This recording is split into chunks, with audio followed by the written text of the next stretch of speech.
Vader Immortal is good. It's a very polished, mass-market Star Wars VR game, and if you want to know more, watch on. Presentation. It looks good. It sounds good. Not every game can say that. It looks and feels like Disney Star Wars. Everything is visually on brand. Nothing ever broke my immersion. The designs are cool. There's a character who's a cyborg, and he's voiced by Steve Blum, and he looks cool. The music is fine. The voice acting is very good. It will not be denied. You will help seize the Bright Star. They got Scott Lawrence to do Vader, and he sounds great. They got Maya Rudolph to do your droid friend Zoe, and she's wasted because Zoe's dialogue is pretty forgettable. The other voices are professional and effective, if not exciting. I feel the same way about the music and the sound effects. The graphical fidelity is great.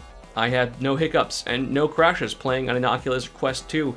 There are plenty of accessibility options to mitigate motion sickness, and I imagine that the PSVR version is comparable. The dialogue never goes on too long, and the writing was as good as a mid-tier episode of Clone Wars, so, you know, it's all fine. Experience. I have elitist standards when it comes to most video games, but not Star Wars. It's always been a mass-market franchise, and it has to have broad appeal, I get it. With that in mind, Vader Immortal is good. It's basically a series of scenes that you move through on rails. In each scene, there's some challenge and some story advancement. You can always replay those scenes from the menu. Within each activity, you can walk around, but never for very long. The scene ends when you complete a very polished and well-designed challenge, or when characters are done talking. For example, you might have to do a puzzle. None of them are difficult, but they're quick and at least not boring. You have to use the VR touch controllers in enjoyable ways, be it climbing or hacking or using the Force to move stuff around. Everything is basically one gesture or one button. Even sending an army of droids to attack is mostly just pointing. Of course, there is lightsaber combat, and it also feels extremely simplistic, but it was pretty fun. You ready for trouble?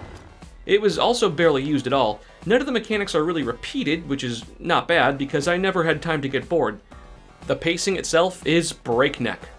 I didn't experience a single moment where you settle down and do stuff at your own pace, nor did I make any choices in terms of story or gameplay, but at no point was I bored and waiting for the next thing to happen.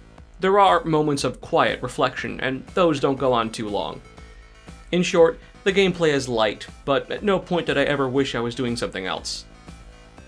The story is good. You don't spend much time with Lord Vader, actually, which is a problem.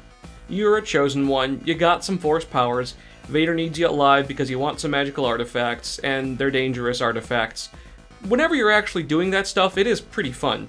There are some awesome scenes with stylized and unique visuals and sound, especially when the game touches on the more magical side of the Force.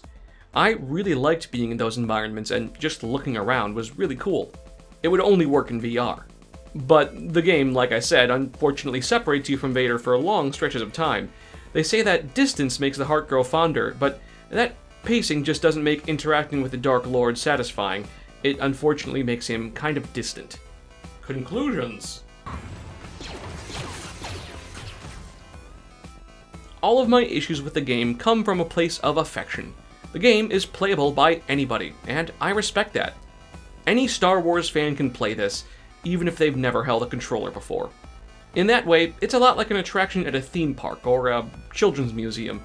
You move through a set of experiences, and you have a decent amount of fun at each one, and the pacing builds, and you do some cool stuff, and then it's over. There's a lightsaber training mode, but I didn't really mess with it very much. Altogether, you're paying $25 for a few hours of extremely immersive Star Wars. I would have preferred a longer game with deeper mechanics, as you can tell, but that's not what we got, and that's okay. It is good enough. This is the end of the video. I wanted to do this review after seeing my friend Lynn do her own review, so give that a watch if you'd like. She's got a Kickstarter going on right now that I think is worth checking out called A New Pink Dawn, with a link down below.